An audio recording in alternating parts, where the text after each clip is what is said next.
अस्सलाम वालेकुम। बिस्मिल्लाहिर्रहमानिर्रहीम। कब्र में मोमिन का बेखौफ होना और उसके सामने जन्नत पेश होना।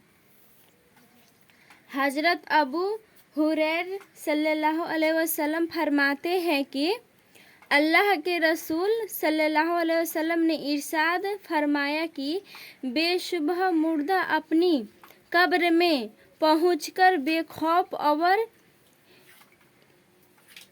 इत्मीनान के साथ बैठता है। फिर उससे सवाल किया जाता है कि तू दुनिया में किस दिन में था, और वह जवाब देता है कि मैं इस्लाम में था। फिर उससे सवाल होता है कि तेरा अकीदे में यह कौन है जो तुम्हारी तरफ भेजे गए। वह जवाब देता है कि मोहम्मद सल्लल्लाहु अलैहि वसल्लम रसूलुल्लाह है, जो हमारे पास अल्लाह के पास से खुले खुले मौजिज़े लेकर आए, तो हमने उनकी तस्दीक की। फिर उससे पूछा जाता है कि क्या तूने अल्लाह को देखा है। वह जवाब देता है कि दुनिया में कोई आदमी अल्लाह को नहीं देख सकता, फिर मैं कैसे देख लेता। फिर उसके सामने दोज़ख की तरफ एक रोशनदान खोला जाता है, जिसके जरिए वह दोज़ख को देखता है और आग के अंगारे आपस में एक दूसरे को खाए जाते हैं। जब वह दोज़ख का मंजर देख लेता है तो उससे कहते हैं कि देख अल्लाह ने तुझे किस मुसीबत से बचाया है। फिर उसके सामने जन्नत की तरफ एक रोशनदान खोला जाता है, उसके जरिए वह जन्नत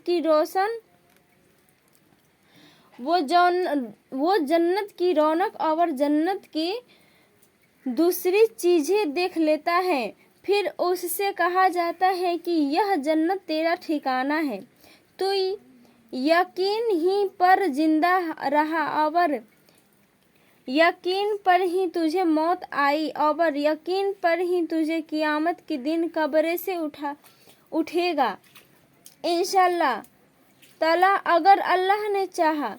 फिर फरमाया कि नाफरमान डरा और घबराया हुआ अपनी कब्र में बैठता है। उससे सवाल होता है कि तू दुनिया में किस दिन में था। वह जवाब देता है कि मुझे पता नहीं।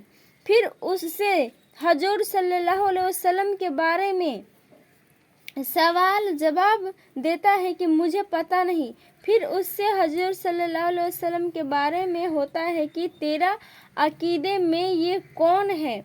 वह कहता है कि इसके बारे में भी मुझे पता नहीं, मैंने वही कहा जो और लोगों ने कहा।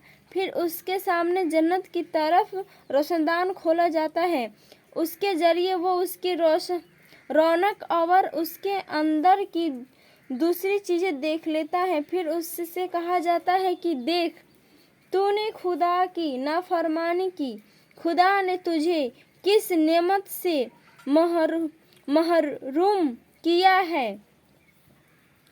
फिर उसके दोज़ख की तरफ एक रोशनदान खोला जाता है कि जिसके जरिए वह दोज़ख को देख लेता है कि आग और अंगारे एक दूसरे को खाए जाते हैं। फिर उससे कहा जाता है कि यह तेरा ठिकाना है, तू शक ही पर जिंदा रहा और शक पर ही तुझे मौत आई, और अल्लाह ने चाहा तो क़यामत के भी दिन इसी शक पर भी उठेगा। तो आप लोग को ये कहानी कैसी लगी? तो फिर मिलते हैं अगले न्यू कहानी में। अस्सलाम वालेकुम।